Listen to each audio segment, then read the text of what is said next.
You've probably went through periods in your life where you feel unmotivated.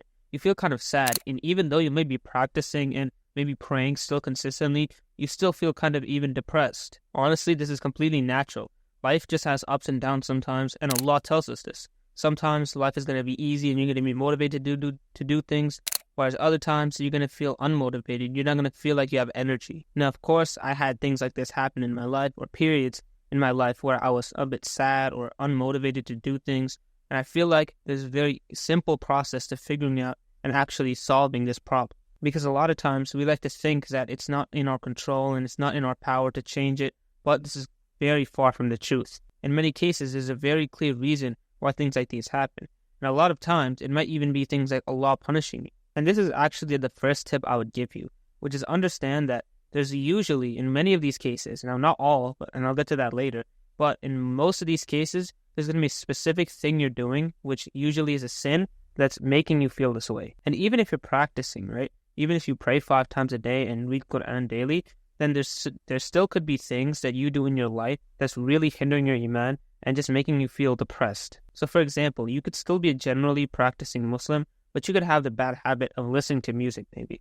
Now this is just an example, and I'm not saying that that's necessarily you or that's necessarily something that would actually happen, but the point is, doing this sin is going to have a negative effect on your iman, and a lot of times it's just one little small thing that really destroys your life in terms of your happiness. And what happens is, if you just fix this one small thing, which in this case is music, then your whole life just falls into place and you get, back on track, you get motivated, and you pretty much have high iman again. So you need to figure out, first of all, what this is for you, what this maybe sin is, or just action in general, because it doesn't necessarily have to be a sin. It could be something like wasting time on social media, because believe it or not, but that thing is it's not necessarily haram, right? It's permissible, but it's still going to lower your iman. So you need to be brutally honest with yourself.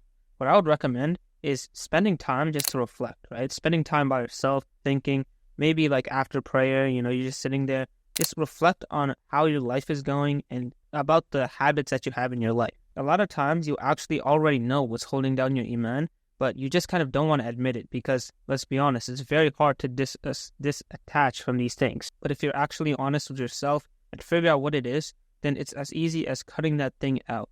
And of course, that's going to take, trouble, and it's not going to be an easy thing to necessarily do right away.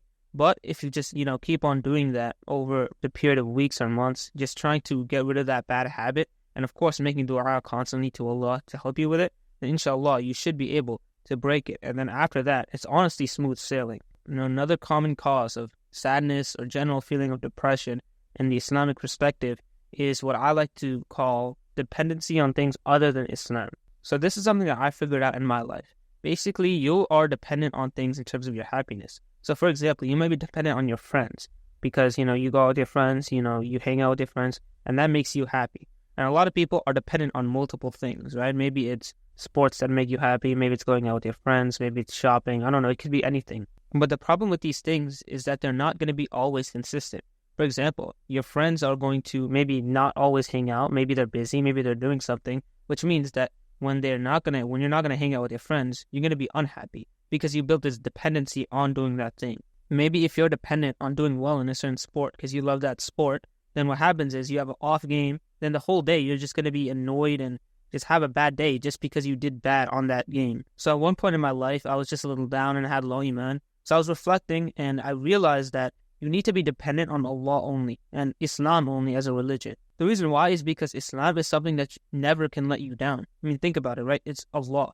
Allah is not like your friends. Allah is not like sports or whatever else you might, get your happiness from. Allah is never going to fail you if you turn back to Him. Unlike maybe your friends who are busy sometimes and sports, which you might have bad days. And this is such an important realization that I made, which is that you need to be dependent on Allah only and set everything else aside. What happens is when you make yourself dependent on only Allah, then you'll never be unhappy because Allah can never fail you. Or at least I should say, you'll never be unhappy unless you do bad actions. But the thing with that is you have complete control of your actions. If you do sins, then you have the bad reward of it, right? Because you're hurting your relationship with Allah, which is what you're completely dependent on. So if you're maybe down right now, maybe you're feeling depressed, what I would say is you need to figure out what you're dependent on. A lot of times you're dependent on things that are not necessarily just your religion or Allah. And what that means is your happiness is never going to be consistent. The only way to make it consistent is by making your happiness only dependent on Allah. So this means disassociating from things that really don't matter in your life and things that are not your true purpose. Of course, our purpose is to worship Allah. Now, another reason why you might be depressed or down is a very practical one, which is that you're basically not living like a human. Now, that sounds kind of weird, but when you look at your life, you may be constantly on your mobile device or on screens for 12, 14 hours a day. And not only that, but a lot of people are really lonely these days. Maybe you only see your family during the day and you don't even see friends that you really care about. And that's not how you should live your life. And that definitely is a cause of depression. I want you to think about what a normal human in nature looks like. Like, they talk with their friends and their tribe members and their families, and they connect with each other, and, they go outside. Like, people say touch grass, but that's honestly what you need to do sometimes. And another thing is your diet. If you have a bad diet, you're pretty much opening the gateway to living a bad life and living a depressed life. There are certain micronutrients that when you have a deficiency in them, cause depression.